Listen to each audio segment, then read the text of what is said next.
আসসালামু আলাইকুম বন্ধুরা, কেমন আছেন আপনারা সবাই? আশা করছি ভালোই আছেন। আমি বলবো না যে ভালো আছি, কারণ আমাদের পরিবারের মধ্যেই ঘটে গেল এক মর্মান্তিক ঘটনা।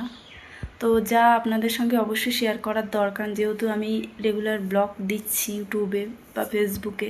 তো আপনাদের সবার জানা দরকার যে কেন আমি ব্লগ দিচ্ছি না, এই দুদিন বা একদিন কেন ব্লগ দিচ্ছি না, কারণটা কি, সেটাই আপনাদের সঙ্গে আমি জানাতে এলাম। গতকাল ঘটে গেল আমাদের সঙ্গে এক মর্মান্তিক ঘটনা, আমাদের পরিবারের সঙ্গে, যেটা কখনোই মেনে নেওয়া যায় না। কারোর পক্ষেই এটা কিন্তু মেনে নেওয়া সম্ভব না যেটা ঘটে গেছে। এমনই এক মর্মান্তিক ঘটনা, আমি জানি না কতদূর আপনাদের সঙ্গে শেয়ার করতে পারবো, কতটা কি বলতে পারবো, কারণ ওটা মনে করলেই কিন্তু চোখ দিয়ে পানি চলে আসছে। আর তো কতটা কি শেয়ার করতে পারবো আমি জানি না।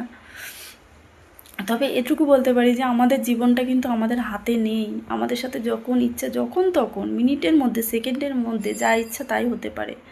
আমরা কিন্তু কিচ্ছু করতে পারবো না, এটা আমাদের হাতে নেই, একমাত্র উপরওয়ালার হাতেই আছে।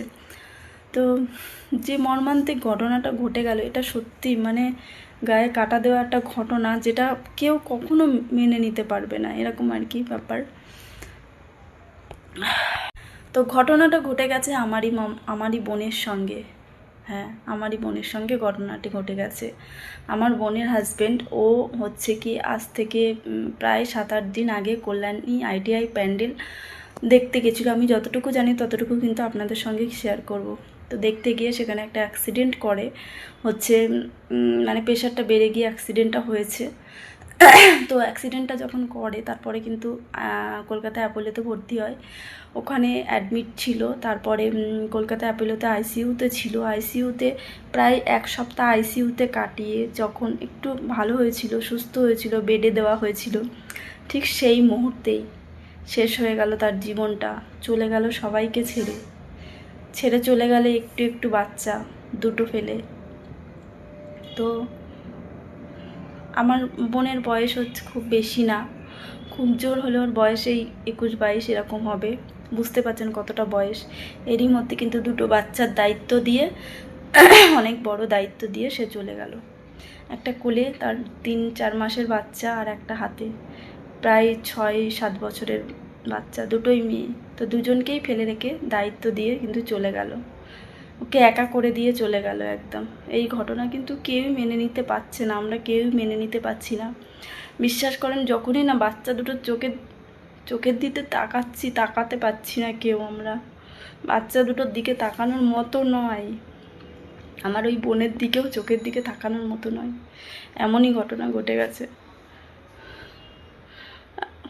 আপনারা চলে গেল দুটো বাচ্চাকে ফেলে রেখে। তা আমি জানি না সে কী করে ধৈর্য ধরবে, কী করে সবুর করবে, কী করে আল্লাহ তাকে, কী জানি না কতটা শক্তিশালী করতে হবে। হ্যাঁ, ও কতটা মেনে নিতে পারবে। কালকে দেখে এসেছিলাম, কালকে ছিলাম ওখানে।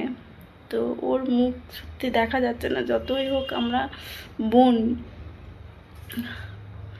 ওর এই দুঃখজনক ঘটনা আমরা কেউ মেনে নিতে পারছি না, কেউ সহ্য করতে পারছি না।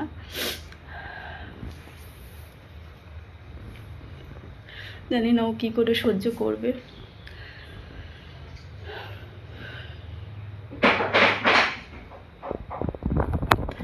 তো এরকম ঘটনা যেন আল্লাহ কারোর সঙ্গে না ঘটায়, কারোর সঙ্গে না, এমনকি শত্রুর সঙ্গেও যেন এরকম ঘটনা না ঘটে। আমি ভিডিওটা করতাম না, যেহেতু আমি ইউটিউবে ব্লগ শুরু করেছি সবে মাত্র। আমার চ্যানেলটা একটু গ্রো হচ্ছে, আপনারা দেখতে পাচ্ছেন। তো সেক্ষেত্রে আমি যদি আপনাদেরকে না জানাই, আপনারা বুঝবেন কী করে যে আমি ব্লগটা কেন দিচ্ছি না। তো তার জন্যই জানানো। তো আপনারা ওই আমার বোনের জন্য, তার বাচ্চা দুটোর জন্য অবশ্যই দোয়া করবেন। তাদের যেন সেই শক্তি, সেই ধৈর্য, সেই ক্ষমতা যেন আল্লাহ পাক দেয়, দোয়া করবেন। এছাড়া আর কিছু বলবো না। তো আমি বেশি কথা বলতে পারছি না, আজকের ভিডিওটা আমি এই পর্যন্তই। আবার আমি কালকে থেকে ব্লগ করা শুরু করব। আজকে এই পর্যন্তই।